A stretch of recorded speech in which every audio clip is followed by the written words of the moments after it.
Okay. Gonna try and get this set up here. Looks like it's showing up now.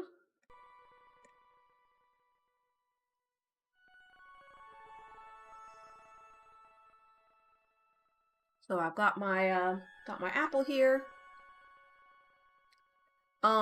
This game was another entry in that Stories of Pride Humble Bundle that I got a couple weeks ago. It included the Coffee Talk game and I don't know, I played like 2 of them. What was the other one?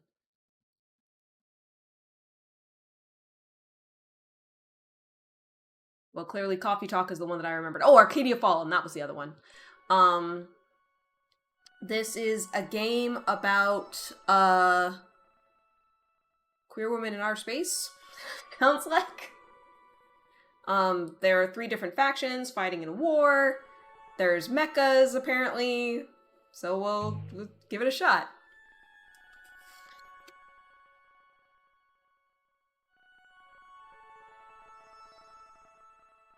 I can choose my pilot.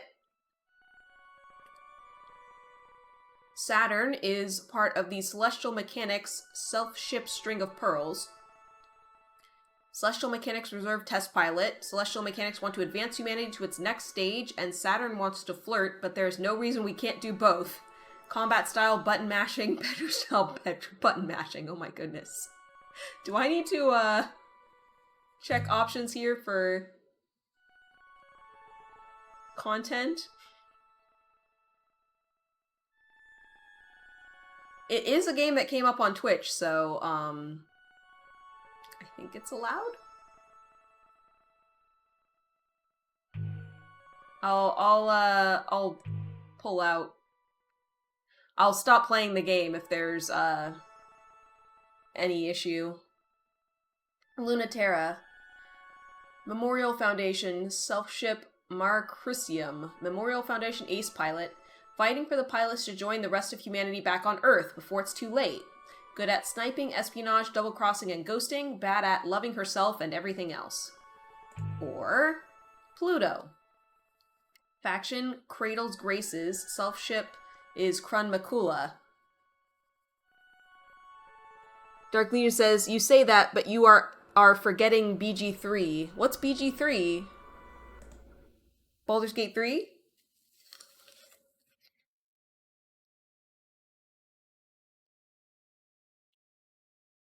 Does that game have explicit scenes in it? Hello, Dragon Gem. How's it going? Haven't seen you in a while. We're going through our Unplayed series, so Lunaterra, you feel like that's referencing a friend of yours? That's your vote for who I should pick? Cradles Grace's ultimate weapon pilot. Even if Earth has given up on a new life for humanity in space, Cradles Grace hasn't, and Pluto will make that dream come true. Likes succulents, good girls, crushing, both kinds, everyone.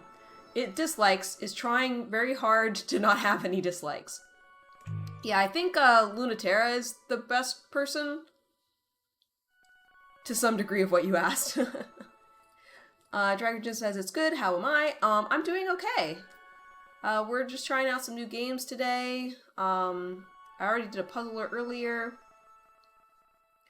Just seeing if these things are worth buying or not. Let's try Lunaterra. I want everybody to go back to Earth.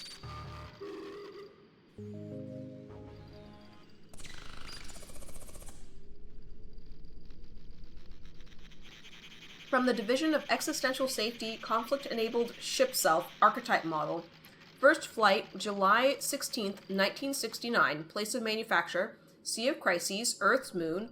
Our hope for a throne of the soul for a Memorial Foundation International Space Program and all humanity. Dude, is this gonna be some, like, Evangelion stuff? Until no one is forgotten and all are remembered. Registering pilot. Welcome, Pilot First Class Lunaterra.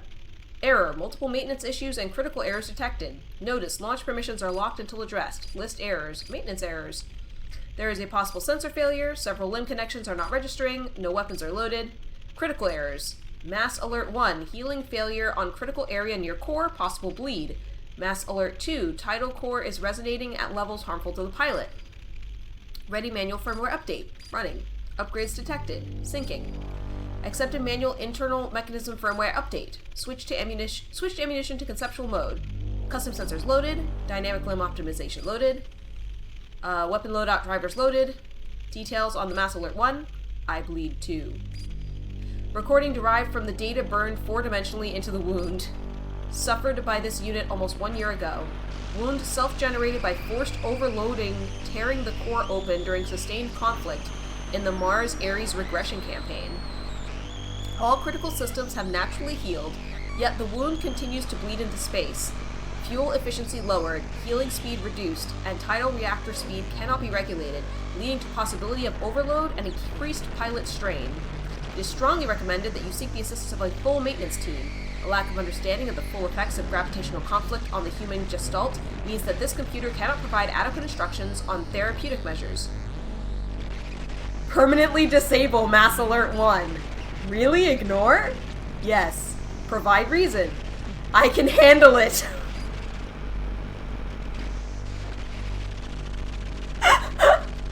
Automatic scan alerts show that this may not be a very good reason. Would you like to provide another?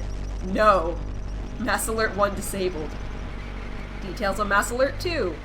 Tidal reactor has had unauthorized modification that is causing an unsustainable chain reaction. Notice, this ship is not equipped to handle prolonged operation at this capacity. Notice, increasing short-term output may cause long-term failures. Notice, loss of gravitational stability may cause fracturing and instability in pilot. Permanently disable Mass Alert 2. Okay, so this person is like, I'm going to achieve my goals at all costs. Do not care what happens to my body. Not really a healthy outlook. Hopefully that's her character arc. This Mass Alert cannot be disabled by pilot authorization. MFP code. Alert disabled. For record-keeping purposes, please input the reason. I'm fine. Ship self-Mare Chrysium is in spacefaring condition. You are cleared to launch. Disable launcher OS and engage catapult. All control given to pilot. There's a message for you. Cancel. Refused. This message will be automatically played. Europa. Letting you keep this is my gift to you, Lunaterra, your favorite and loosest leash. Prove to me you've learned not to choke on it. Incoming message. Standing orders updated. If it's that urgent, it's too late. If it's not too late, it can wait. Let me enjoy the view of the rings. They are beautiful, even though there's only so long you can watch them before even the sight of the sixth planet's rings become as boring as a blue sky. Mare Chrysium's sensors render them in every detail, using every sense as perfectly as she always has. Oh, she refers to her mecha as a she. You really are getting old, aren't you? Both me and you. I should probably listen to Control and throw you out and get a new one. But that doesn't seem right. You're only supposed to get one body. Even if I haven't been very good to you, I could never throw you out. We are all we've got. The Mare Chrysium is the test-type model. It was made as a proof of concept. It isn't the first vessel made to grant humans locomotion and life in space, but it is the first to allow for outward expression. In all kinds of ways. It can do so many things, and they gave it devices for everything because they hadn't estimated how powerful tidal engines would become, or what sorts of things humans would really want to do in space. It's the first machine meant for conflict, but it's also the last machine that was meant for other things too. A ceremonial tin soldier, made to impress. An impossible-to-use machine. Mind-machine or biofeedback interfacing is necessary to give humans control over a second body, but the Mare Chrysium is done completely manually. It makes Lunaterra sort of a genius, and sort of an idiot that she can't do things any other way. Sounds like the tall geese. Any Gundam Wing fans here?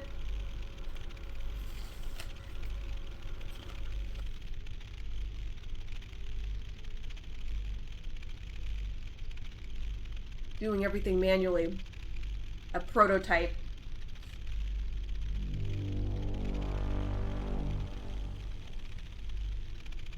It's cool, we were all inspired by Gundam Wing.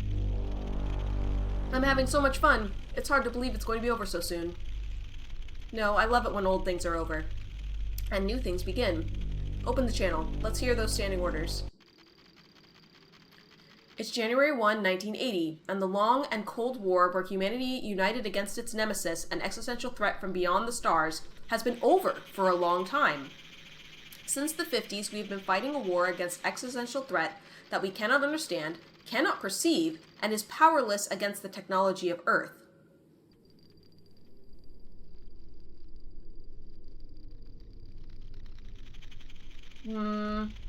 Wait.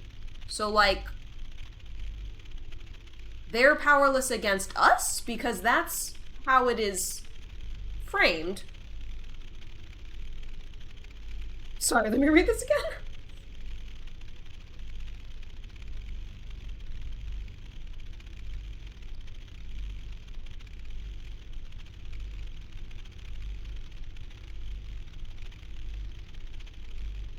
Okay. So we've been fighting a war that we can't understand. Oh, so we can't understand or perceive the existential threat, but they are powerless against the technology of Earth. So I guess we're kicking their butt, even though we don't understand them. Either that, or this is written extremely poorly.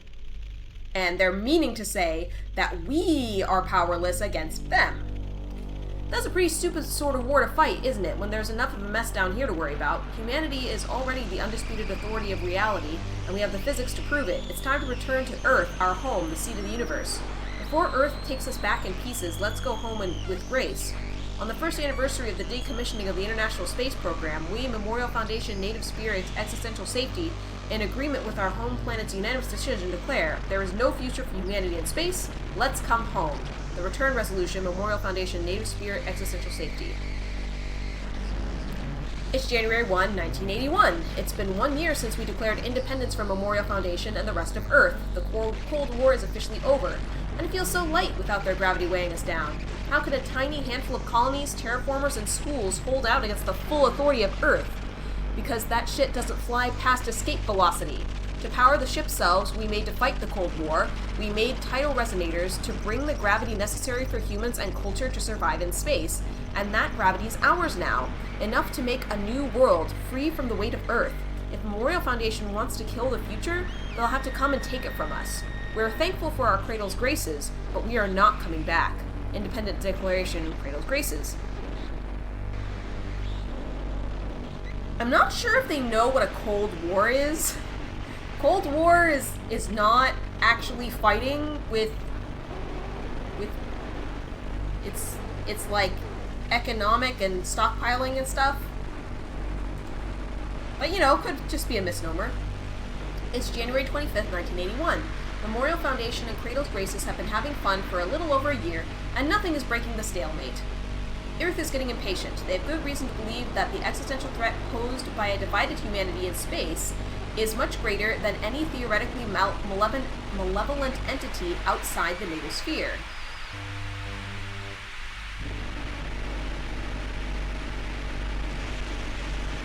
So I guess, sorry, I'm gonna turn this down a little bit.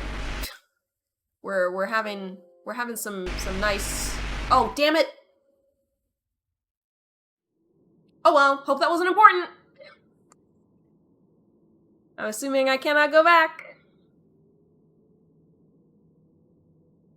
I went to click the volume down because it was being so loud that I'm having to yell over it.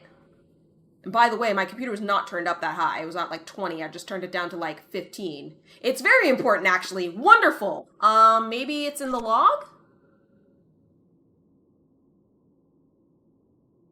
Worst girl games are loud by default. Was it this one?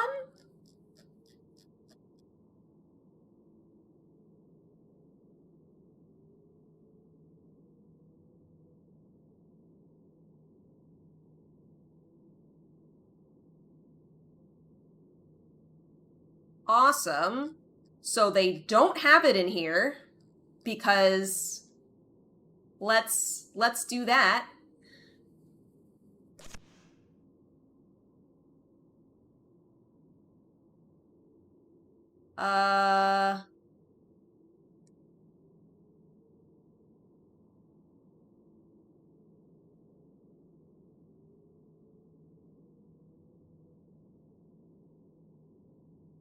have to restart to view that again.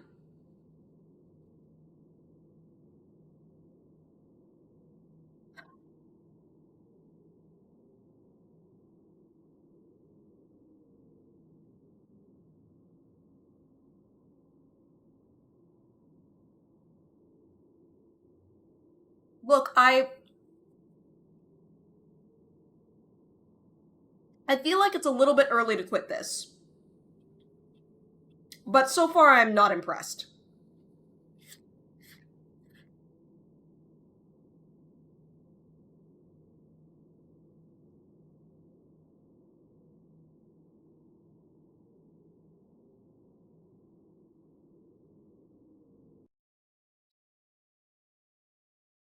I'll restart.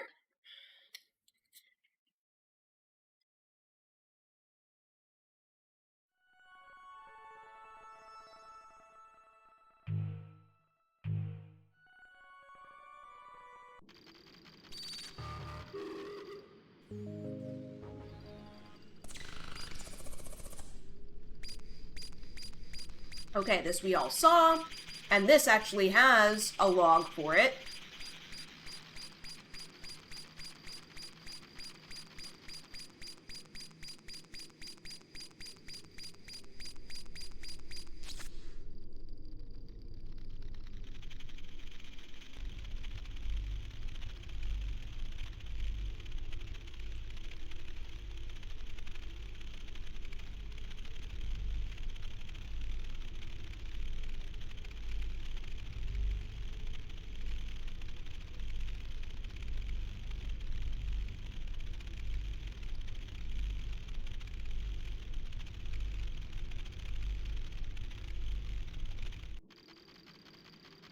Okay. 1980, we read that one. 81, we read that one. This is the one we missed. It's January 25th, 1981. Memorial Foundation and Cradle's Graces have been having fun for a little over a year, and nothing is breaking the stalemate. Earth is getting impatient. They have good reason to believe that the existential threat posed by a divided humanity in space is much greater than any theoretically malevolent entity outside the native sphere.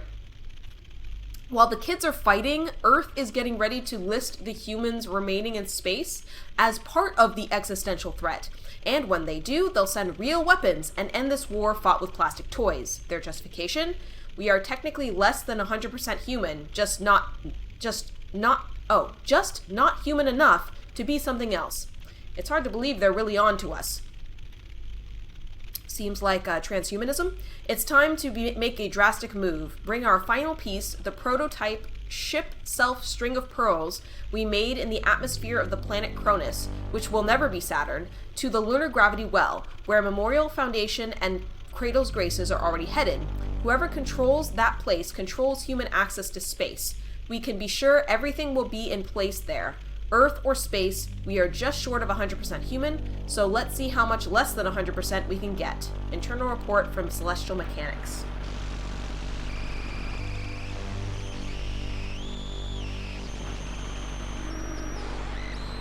Okay.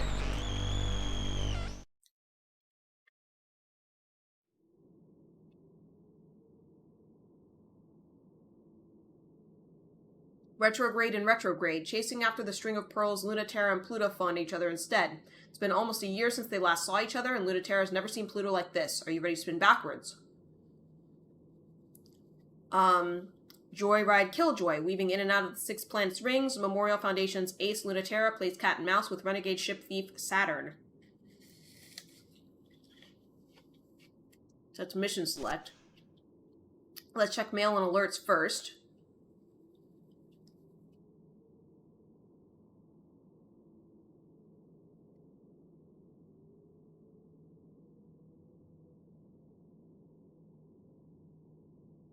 I actually thought this was a repeat, but I think this is new.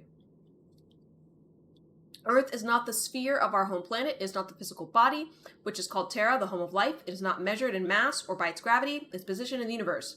Earth is us. We measure Earth by culture. We are Earth. We are the Earth. Humanity, the particles of its mass, and our gravity, and by our gravity, its body is formed. By our diversity and multiplicity, Earth exists, the living miracle of humanity's shared power, insignificant unless we are joined. This international space program with representatives all across Earth represents our commitment to peace, that humanity will never seek again to destroy itself, that humanity has the right to eternal life, invincible bodies, and unrestricted movement in space, as humanity expands beyond this sphere as extensions of the universal human rights of life, culture, and freedom, to protect the growth and sanctity of all culture, ensure freedom for humanity, and the defeat of our enemy. On this day, we inaugurate the International Memorial Foundation Space Program. Memorial to what?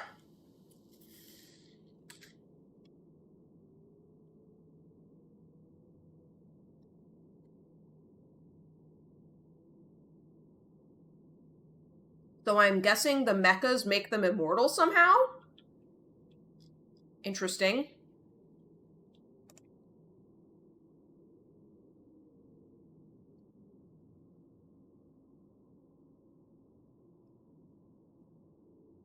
Cold War ace reports Lunaterra. First generation pilot research declassification, Memorial Foundation existential safety. She was unremarkable. I did not remember her at first. We took any of those who wanted badly to live in space and did not fit on Earth. In retrospect, we were asking for a rather unique quality, and it is not just coincidence that she was there. The pilots had to be young adults, passive physical, and not care what space might do to their body. It's not so surprising that someone like her would emerge from that pool of people, but the woman you know today has been iterated on since she was an adolescent. Be assured, I saw nothing of promise in her when I first met her. I told her that myself, as I told all the students. I'm uninterested in your potential. We are judged by the self we create. I find that encourages brats to not take their specialness so seriously. But that was not Lunaterra's problem. Piece by piece, she created someone very interesting to be. We gave those children permission, and Lunaterra was simply unique in her execution. She was never encouraged. She was never punished. We will never find another prodigy like Lunaterra by looking for tidally sensitive children, because they do not exist. We will not find them pre-made. They must create themselves. Was this not the dream of the Memorial Foundation space program? Just come and get me. Combat communications packet. Oh, you think you're so cool, don't you? Well, watch your back, because watch your back, because I'm coming for you. Think that number one position is going to last? Not a chance. In fact, why don't we have a little duel about it if you're not too scared? Come meet me in the shadow of Olympia Mons, and I'll make sure that this time you're the one left splattered and helpless and pinned on the side of the mountain, and not me, like the last 9 times. Also, would it kill you to, stick around for a bit after, you smug jerk? Not that I'm planning on losing. This time I'm going to beat you. You won't meet this character yet, but you're pretty sure that you know who Just Come and Get Me is from.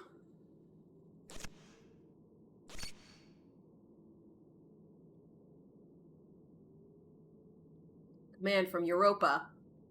The Director of Combat Operations, Memorial Foundation, Existential Safety. Not your mom. So, you really have betrayed us, haven't you? I've never betrayed anyone in my entire life. Ah ha ha ha ha ha. Ha. Ha. But seriously, whose side are you on right now? It sounds so accusatory to put it like that. You know I'm fine with you being on whoever side you choose, so I can destroy them and drive you back to me. Vaguely problematic Butch Europa. That may end up being a lot of people. What, you don't think I'm up for it? Don't worry yourself about that part, kitten. If you want me to defect back, you could always just ask. Oh, sweet girl, I'm not interested in you coming back so you can walk away again. Haha, how many times did Halmide fall for that? It shouldn't count as tricking her if she knew it was coming every time. Oh, stop it. I hate it when you're being modest. It's so beneath you. Give her at least the dignity of subtle seduction. I would have. That's not what she wanted. She really ought to think about her reputation more. And what more is there to say about the trail of messes you leave? But my disappointment in you both is total. My adorable failures, what am I to do with you? You should go easy on her. I live to spoil her. Make no mistake that everything she deserves will be visited on you. I wouldn't dream of not letting you have that. You have to know by now how aware I am of what you want and deserve. You're so good to me, Europa. I don't deserve it. When I double-cross you again, be sure to really let me have it. I hope you do. But I take no chances with loyalty. Halmide merely hopes you will change. I think it's charming that even you believe that might have some effect on you, but I know much better than you, kitten. I won't let you return no matter how much you beg unless you have no other choice. When you can't pivot or run or trick your way through, when you can't second guess or lie. That's the only way to change that nature of yours. Channel closed.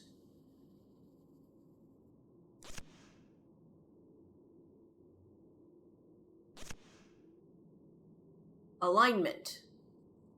Ah, okay, so this is where I would be deciding. So I guess mission select.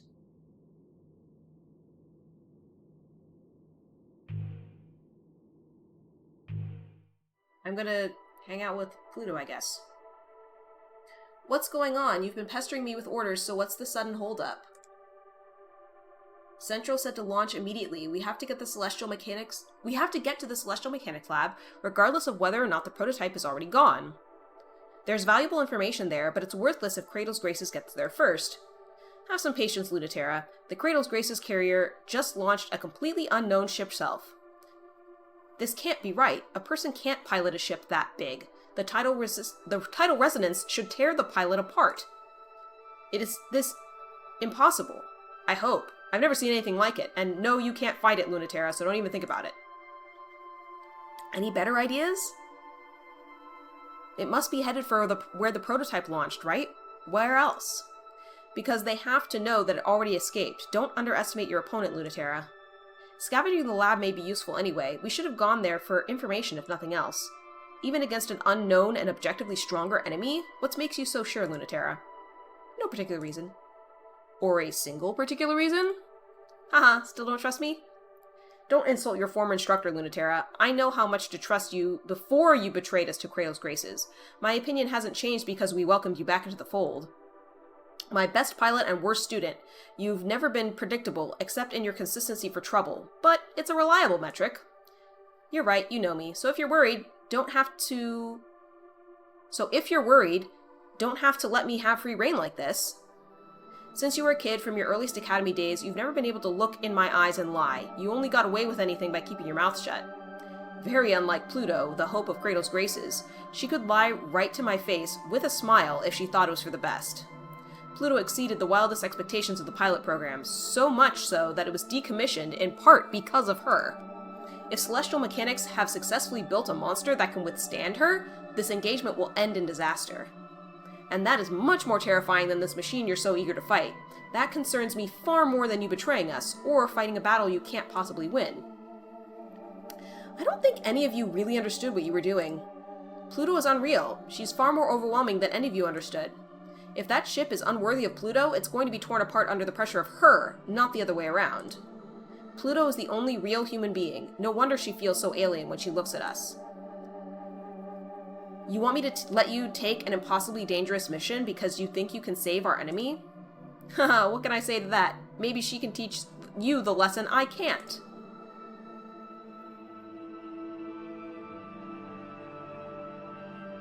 Like waking up underwater to the wet burn of your lungs' desperation for air. Like floating untethered in space, unable to move under your own power. Losing the security of gravity is like being naked in space. Gravity is necessary for human life in space. Gravity is necessary for unrestricted movement in space.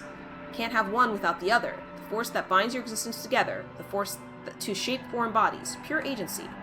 Gravity is necessary, not just to live in space, but to be human in space.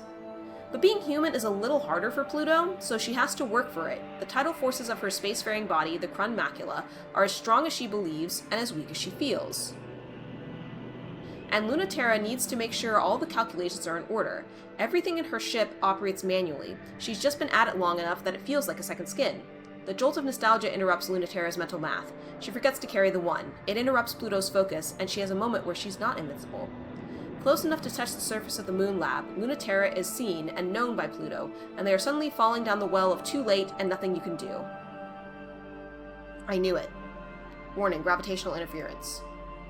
It's important to get a grip. Knowing that there's nothing you can do is something Pluto considers freeing, and Lunaterra considers exciting. Feeling doomed is clear permission to do whatever.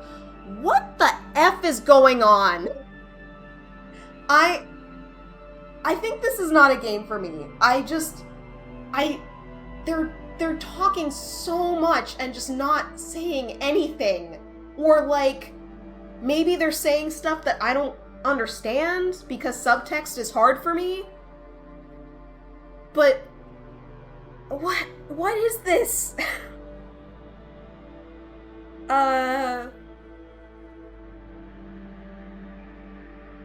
Like it's maybe kind of poetical or something, but it's hard for me to tell, like, what is poetical, what is literal. Maybe that's the point.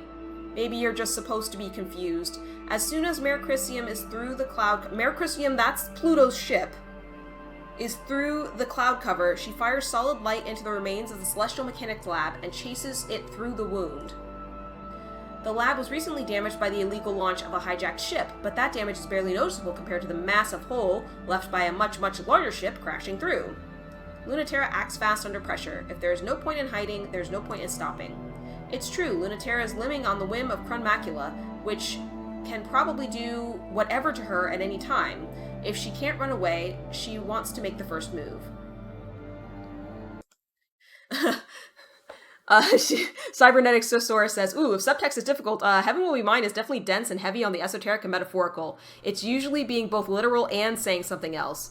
Pluto's route would be worse than this, though. This is like the lighter end. Okay. It's the sort of thing that makes a lot of sense if you think about it, and no sense at all if you think a little more. That's this game. That's this game. But that's Lunaterra, isn't it? She's betting that you'll think too much or not enough. Against Pluto, is that really such a good idea? She is someone who always thinks just enough. Which makes it easy for Lunaterra to slip through, deep into the lab, until it gets quiet except for the sound of moon quaking and trembling.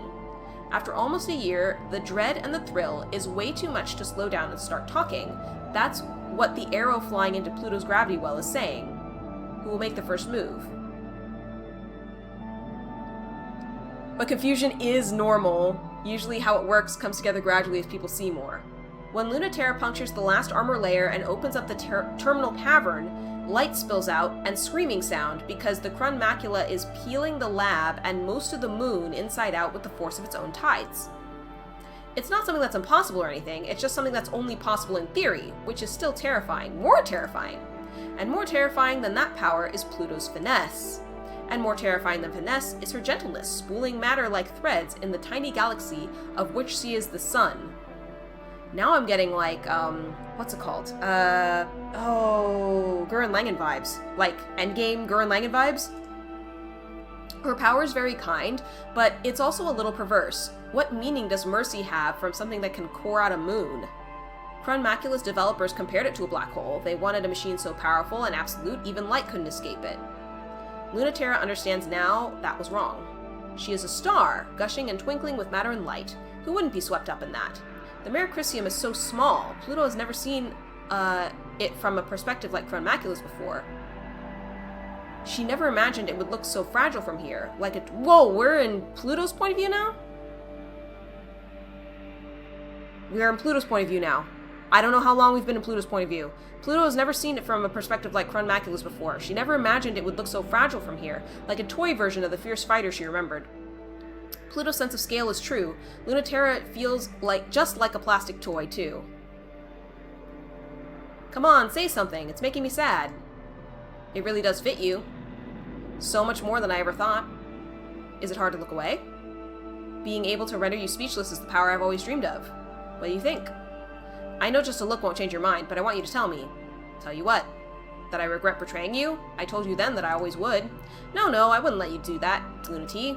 Do you think I'd be mad? I mean, of course I'm mad at you, but not for anything you did to me. I wouldn't ever be mad at you for not having enough faith in me to see through Cradle Grace's dream of a new home for humans in space. I'm just mad at you for not having enough faith in yourself to see it through, and leaving all the work to me. Oops, I guess that's why I'm a little upset with you. Not mad, you know. Just disappointed. It has quite a few references to classic meta, nods. I can't believe I'm still the one scolding you like a kid. I'm trying to be the grown-up, you know. I did the responsible thing. I took the realistic option. I'm here to play the part of the boring adult, the grown-up villain. Oh, that's right. I remembered why I actually am mad at you. You better not go down quietly. You better really believe what you just said. I'll forgive you if you left us for something stupid, but I will never forgive you if you left us for something you don't even believe in. Oh no, she's a lib. And you better not believe it, because I also won't forgive you for fighting for a future that cruel. That doesn't leave me a lot of options. I don't think I can fight against that. Don't you dare, I won't forgive that either. Were you hoping maybe that it wouldn't be like this? That I wouldn't have to fight? It'll change you, in ways you don't understand. I've seen you fight so many times. I saw you when you got that scar and your poor ship got her wound. Has anyone else seen that side of you as much as me? I don't think so. Not even Europa. But it's different when you're on the other side. You think I don't really know you because I've never stared down the barrel of your rifle or felt that knife nick my ship? It's a different kind of knowing. Teach me then, or I'll teach you.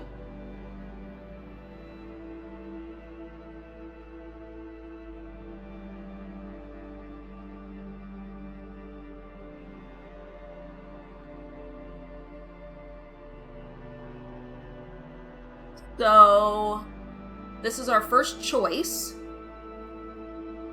We can either say, yeah, we're going back to Earth, or say, nah, I'm gonna join up with you again.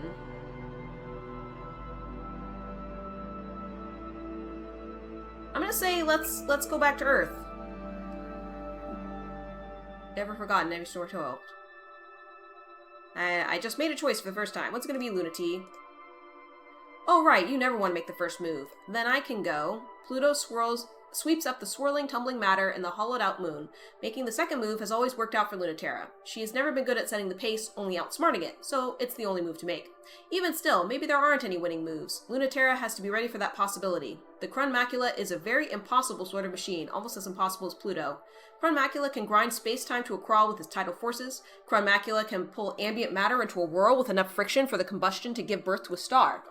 Emotionally, and almost as much physically. A tiny sun is born, but Lunaterra has just gotten out of the way.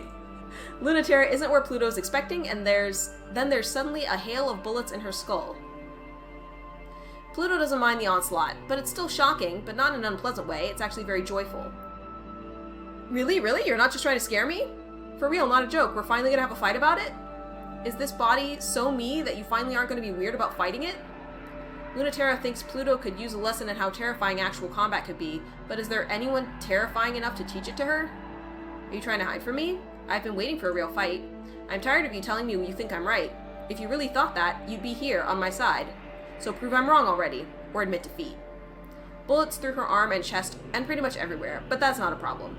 Tear the bullets, even if they're light, redirect them with gravity, pull them away in a cosmic whirl. They will never even reach her. They will always be approaching and never meeting. There will be an infinite whirl. And that whirl will become a star, washing the Merecristium in heat and light and radiation. Ah, that's more like it. Not fast enough, Pluto. And then she runs Pluto through. It's not enough, but it hurts. It's serious. The brittle spear is of a cold and rational metal that repels cosmic concepts. Thank God. I was beginning to worry you didn't care about anything anymore. So here. The star supernovas. Krun holds the star, and Krun Macula holds the star, and Krun Macula is the star. Lunaterra almost doesn't get out of it. Her engines overheat, the electromagnetic current shorts her sensors, and her chassis is fried. But she can move more than Pluto can, at least for long enough to get away. But I'm still ahead of you. Now I know why everyone hates you so much. You're no fun to fight with at all. Ha, are you kidding? Like you fight fair? Now that I know what you're really like, I'm not going to set anything less. I don't want to do that again. Well, too bad. Whose fault is that? Yeah, I know. And that was day one!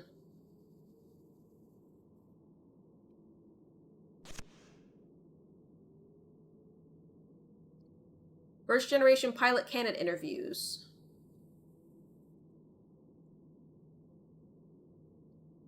Why do you want to go to space? I want a new start. In what sense? To get rid of this weight. We are required to make it clear that the purpose of the program is not to leave Earth, but to expand it. The weight will follow you. But a way differently? Please explain what you mean about what you said previously. About what? What do you mean when you say you don't want to be me? I don't know how else to say it. Isn't it obvious? Who would want to be this? I don't understand what you see that is wrong with you. I do. You're saying that you, as you are, the person you are, doesn't want to be you. Yes. Then you aren't that person. But that person weighs on me. So you would like to have the weight of being this other person that you are not. You would like that removed. Yes, please. That may be possible. Existentialism. Pilot program progress. Memorial Foundation Executive Committee Annual Report. Training Director Europa. The Cold War's looking bleak. The threat from space is more flimsy, translucent, and inscrutable when once it was so strong that all of humanity feared it. Existential threats on Earth are more pernicious than ever, and the Scouts are not keeping up. It has become more difficult to argue against the possibility that Scouting program has done more harm than good, and that goes just as much, if not more so, for the pilot program. Historically, death has always invited the enemy here in its greatest strength. Humans can't resist killing each other long enough to protect themselves from the existential threat.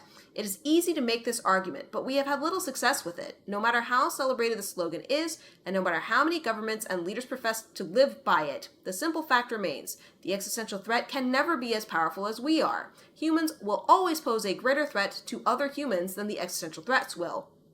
It will always be easier for humanity to eliminate the threat by killing their own than by fighting the threat directly. While we have offered children and the unwanted to fight the existential threat with existential intent, humanity has turned its gaze inward rather than to the heavens. Not even strong enough to pierce the atmosphere without burning, the existential threat can no longer be labeled as such.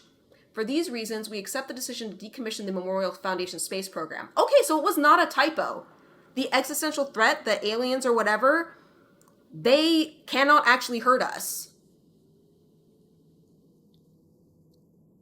The Scouts is a reference to the game's predecessor, We Know the Devil. Excited to be out in the field again doing important work? We're a long way from anything important out here, I can't help but notice. You think Command wants you as far away from them as they can get you? What makes you think that? That you said it? That Command is my ex, and that I did once double-cross the Memorial Foundation? In that case, you should be happy that you're in the field at all, and not in a brig or in the process of being shipped back to Earth. Well, I am. I'm so thankful. I don't need to be lied to about my work being important. Oh, I would never lie about a thing like that. In fact, the most lovely sixth planet of our solar system, Cronus, has been extremely busy the past 24 hours. A major leak of celestial mechanics has revealed that they're finishing a prototype here, and Kratos Graces knows about it too. Apparently, the Hellion responsible for the leak has stolen it too.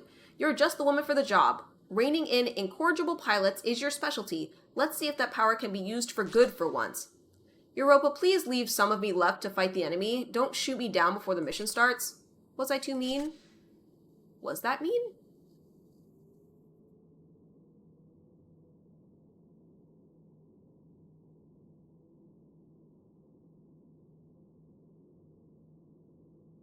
There must be context. I prefer direct combat any day. Well, let me tell you something nice then. That Kratos Grace's super weapon, your favorite, has been spotted in the system. My favorite? What do you mean? Don't play dumb.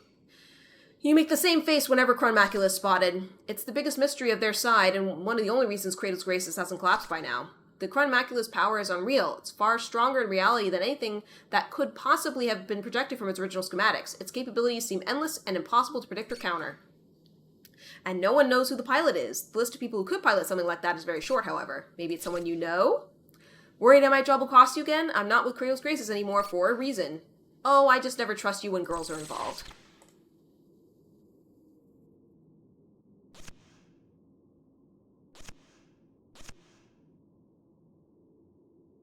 Okay. Time for Joyride Killjoy. Objective Insight, opening channel to base. Captain, I'm bored. Captain, this sucks. Well, you heard them, Europa. Tell those idiots to be careful what they wish for, because mission parameters have changed. As you know, Celestial Mechanics have been operating a clandestine ship shelf development lab with an experimental prototype, in violation of the terms of the Memorial Foundation Space Program Decommission Treaty. And we are on a top-secret surprise attack to take out the last operational shipyard and make sure that we never have to find out what Celestial Mechanics have been planning to do with it. Couldn't be more obvious what happened, but go ahead and brief me anyway. No points for guessing, the prototype already launched, rendering most of the base inoperable. We lost contact almost instantly. Find it before it leaves Cronus' gravitational field. Oh great, what a pain. Weren't you just bored? There's no way to find it. It's as good as gone. There's a chance that the ship self is still nearby, so get to work. Ugh, yeah, this is Bravo, evade now. Huh? Now. I've got nothing, Cap. Bubblegum pink electricity sparks off as the... Blech. Bubblegum pink electricity sparks off the ice and dust of the inner ring like a lightning bolt and through his ship self. He doesn't get even the slightest chance. Captain Mayday. Don't listen and you don't have any right to complain, right, Europa? What a callous attitude you have. Who'd you learn that from? The best. Preparing to engage. I wish Europa would stop sending me boys who can't control themselves. Having fun dismantling my escorts? With a string of Pearl's fingers, Saturn carefully peels the mechanical musculature out of the poor ship's arm she is holding, a souvenir of the last of Lunaterra's escorts that she sent crying too easily back to their base. Oh, so I guess she didn't kill them? It's still sparking and oozing, and Saturn wishes her ship had a mouth so that she could suck it out like crab meat. Maybe it does have a mouth. The machine has many mysteries the manual doesn't explain, and Saturn is still learning them. Though I suppose Europa's learned her lesson about sending me girls who can't control themselves. Oh, really? Hey, that's interesting. Mind telling me more? Oh, she's a hacker too? How amusing. There's nothing too interesting on this competency. Aw, you flatter me. But hey, what did that mean exactly? The part about girls who can't control themselves. I really want to hear more. It means back that talk up first. Or can you land a hit off the comms? Luna's gravitational field focuses to a single point. Lunaterra isn't budging. She's been through much worse, and so has her ship, followed always by a thin trail from a bleeding wound she could never completely repair. The Marcrisium is over 2 decades old, but Saturn can't even land a hit. It's regal and stiff, dressed in cold metallics, weathered and refurbished. The archetypal prototype for all other ship selves, still going after all these years. Still furiously untouchable, the string of pearls hasn't gone down no matter how much she has been rammed with that spear, but she hasn't even nicked Lunaterra's ship once. Not bad at all for a joyride. But you can't get one hit in? Good thing you don't win by looking cool. No mercy for newbies? No. Lunaterra puts a stake of solid light through the string of pearl's leg, pins it to its own gauze wrapper. It doesn't hurt at all. The ship's metals begin molding and reforming around the wound immediately. A ridiculous, unfair advantage. Saturn has no right to complain, but she still wants to. But she is trying to be cool. Everyone wants to when the quiet gleam of that always bleeding ship. It's a pretty amazing ship. Think it'll last? Either you're fighting just for fun because you're that reckless, or you're caught in your own containment wrapper and can't escape orbit yet. Kills you every time when Saturn's like, no mercy, and Lunaterra just immediately shoots her. And you'd beat me for sure if I played around. I'm not done yet.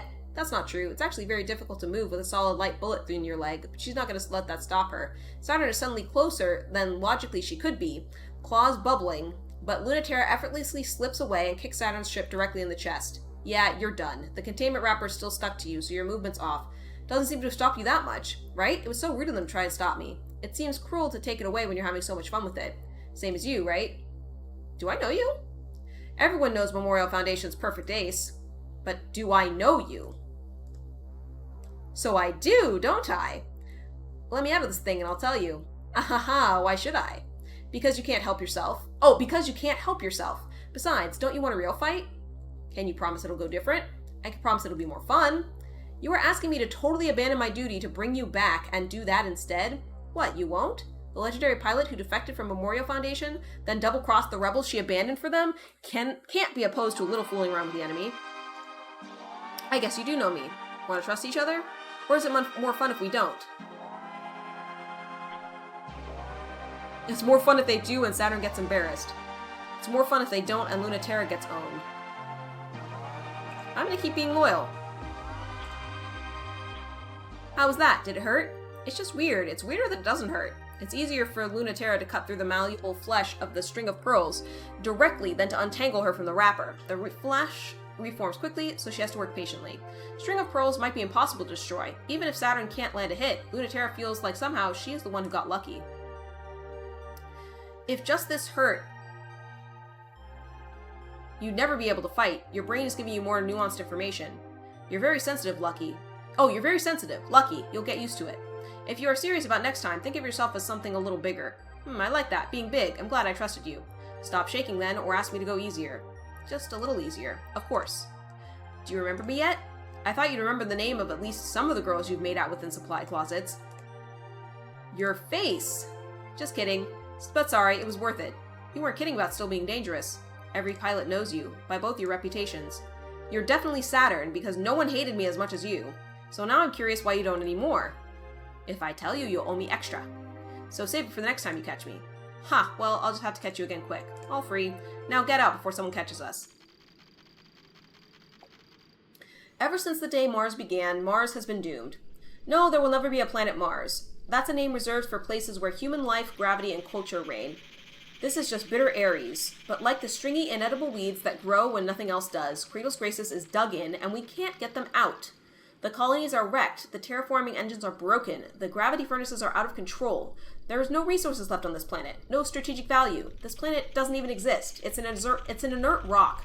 There's no point in fighting. There's no need to fight. Ship selves can't keep you alive alone forever, and even if that was the case, we could leave tomorrow and claim victory. Most of the Memorial Foundation NSES fleet already did. That's why there's barely any of us left, and why we can't get them out. What, why don't I go home too, and leave all those idiots to just fucking die on a rock? Who do you think we're doing this for? External communication sent on August 31, 1978 by Memorial Foundation troops. 78?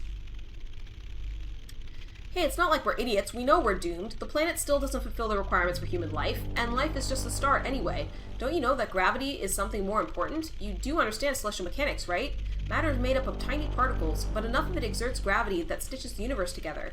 Culture is made up of tiny humans, and enough of it together can decide what's real and what isn't. It's really quite fucked up that this is how decisions about humans get made. Enough humans can decide anything, and then it'll be true, even about what's human and what's not. They don't even have to wait for the deadline. They've already decided that any human without their feet planted on the Earth is in fact not a human. That's a pretty usual thing for humans to do. No differences of any kind need to exist. We'll just be aliens, and then we'll send the real military after us and we'll die. But if we just hold the line here for our princess to get through and make it to the moon, she'll open the gravity well, and then we will get to decide. Internal communications sent on January 25th, 1981 by Kratos Gracis Irregulars. It's morning on Ares, but what's time and space? If we can get our capital ship launched and refueled, the prototype refitted with the final equipment, we'll have everything in place. Keep out of the canyons of Mars, where Kratos Gracis and Memorial Foundation are bickering, hold the city ruins against invading troops, and make sure no one tries to set the oxygen ocean on fire while we refuel. It's a pretty thankless job. Love the contrast of MF troops versus CG irregulars. Really emphasizes the ragtag rebel vibe of Kratos Gracis.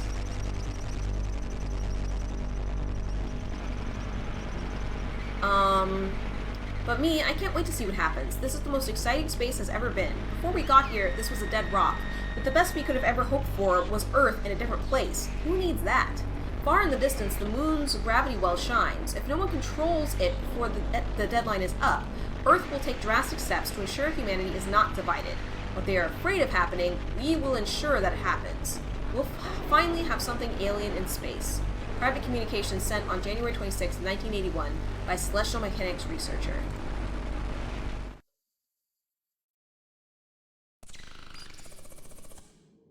Receiving report. Alert, report not accepted. 2 errors detected. Error 1, the failure to explain why celestial mechanics ship self string of pearls was not successfully apprehended. Error 2, failure to explain why Kratos Gracis ship self crown macula was not successfully incapacitated. Please correct errors before proceeding. Resubmit. Warning, no corrections submitted. Force resubmit. Generating new assignments. Penalty assignment. Sniper duty, planet Ares, currently held by Kratos Gracis. Purpose, preventing celestial mechanics refueling and egress. Penalty assignment. Sniper duty. Kratos Gracis held planet Ares. Purpose, top secret. Take out Kratos Gracis prototype crown macula on research assignment in Kratos Gracis territory. Penalty assignments not be refused. Indicate you have understood new orders. Yes. Ready for gravitational catapult. Prepare to launch inner solar system.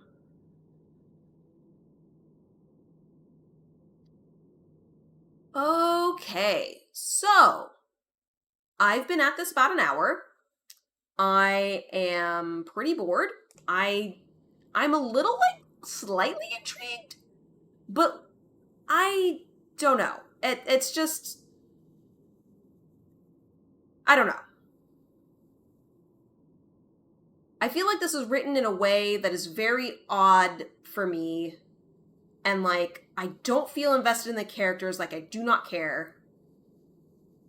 And I don't even super understand what's going on. Let me try to explain what I feel like I've gleaned in the first 2 days. In game time. So, there's 3 different factions. One of the factions, the Lunaterra faction, I know that's not the name of it, but it's the one the character is part of.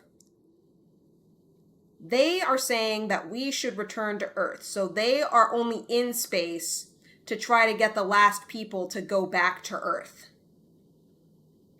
why anybody cares is another very large question. Not sure why we can't just let people do what they want to do. Maybe the existential threat or whatever limited the number of humans on Earth, and so we're trying to band together to make sure we don't all die out. But that's just speculation on my part. No idea. I do not understand the difference between Cradle's Graces and Celestial Mechanics. Cradle's Graces seems like revolutionaries, and Celestial Mechanics is maybe more about the research? I don't, again, total speculation. They're just two rebel groups. I don't know why they're not aligned with each other. I don't know why they're different. It's very possible that if I were to continue this and go into the additional days and stuff like that, we would get more background information. I mean, we've got some more comms here. We've got some mail and alerts. But like, I don't care. I don't care. Unfortunately, I don't care.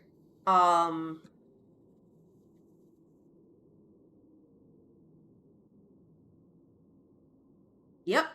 So I had read that these games are pretty polarizing, like the games by this publisher, and that people either really like them or really don't like them. And I think I might be falling into the really don't like them camp. Like I don't get the point. And that might be just because I tend to be a bit more of a literal thinker. I can appreciate metaphor and allusions and things like that. But there has to be some text for the subtext to ride on. And I feel like the text is lacking. Like it's so poetry and flowery and poetical or whatever that I'm having difficulty discerning what's even happening. So yeah, I think it's just not for me. I am gonna quit this, and we're just gonna swap over some magic. But hey, we got through 2 unplayed games today, pretty good. Gonna do some magic when I get back, so BRB.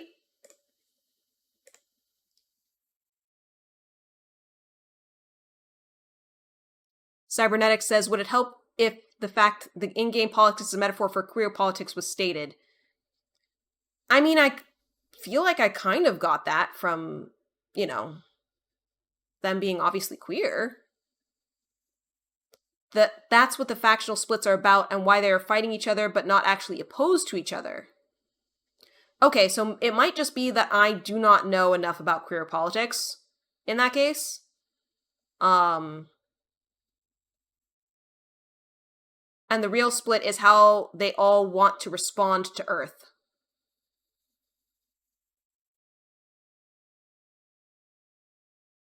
So maybe like, maybe CG is like, I just want freedom, and then Celestial Mechanics is like, we're gonna destroy the Earth and only space is gonna happen, and something like that.